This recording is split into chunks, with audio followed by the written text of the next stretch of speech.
Bang Kozim, ada tudingan bahwa ini ada backingan politik, makanya kemudian teman-teman terus-terusan mengungkit ini, bahkan 1 tahun kasus ini sudah dan berjalan. memperapit saat ini. Sepanjang itu tudingan, tak terlalu relevan kita membantah tudingan. Cukuplah kita katakan itu tudingan yang sifatnya tidak pernah naik menjadi fakta. Justru yang harus kita perhatikan apakah ada fakta hukum terkait itu. Karena kalau kita bicara tudingan, jangankan Bung Adi Darmawan, netizen yang nonton pun banyak sekali yang beragam tentang masalah ini. Harusnya kita sebagai orang yang berpikir untuk bangsa dan negara, berpikir tentang penegakan hukum, kita kesampingkan unsur non-hukum dan kita fokus unsur hukum agar apa?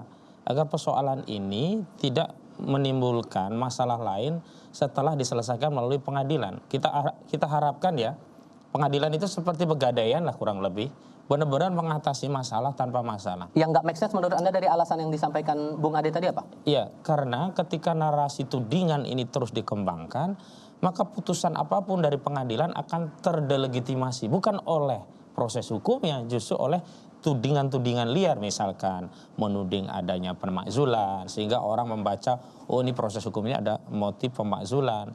Padahal kalau dikaitkan dengan pemakzulan pun tidak ada kaitannya dengan presiden, karena memang ada misalnya penawaran TNI itu di 17 April 2025 yang lalu, sesaat setelah peristiwa Solo memang membuat acara, ada 8 atau 9 tuntutan, salah satu memang pemakzulan, tapi terhadap Gibran Rakabuming Raka.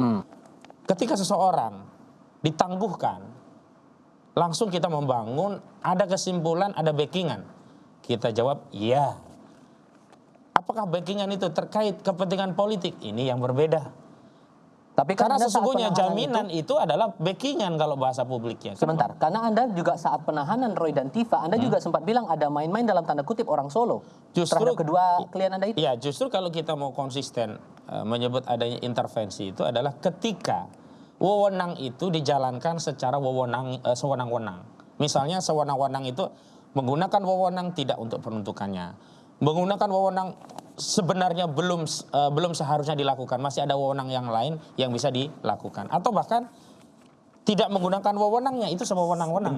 Nah, dalam konteks ini misalnya dalam konteks penangkapan, dalam proses tahap 2, sebagaimana Kapolri Listio Sigit Prabowo menyatakan bahwa apa yang terjadi ini bagian dari tahap 2, itu tidak ada satupun pasal KUHP yang mewajibkan penyidik untuk melakukan penangkapan terhadap tersangka manakala akan terjadi proses tahap 2. Tidak ada.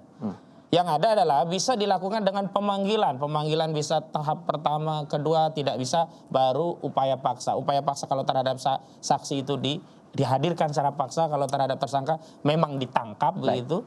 Nah, itu yang harusnya kita concern. Jangan-jangan apa yang disampaikan Bung Adi Darmawan ini adalah konfirmasi sikap batin dari Saudara Joko Widodo yang sebenarnya juga sedang kecewa berat gitu loh. Mendengar kabar Roy Suryo ini tidak ditahan begitu. Gimana Bang Ade? Kalau ini hanya murni kasus fitnah dan penyemaran, mungkin itu hal yang biasa saja.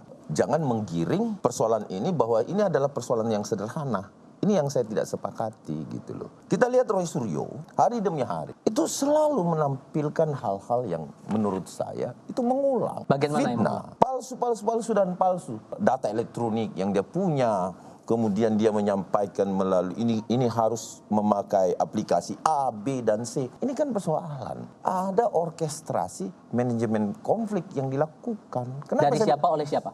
Ya tentunya dari pernyataan-pernyataan yang ada.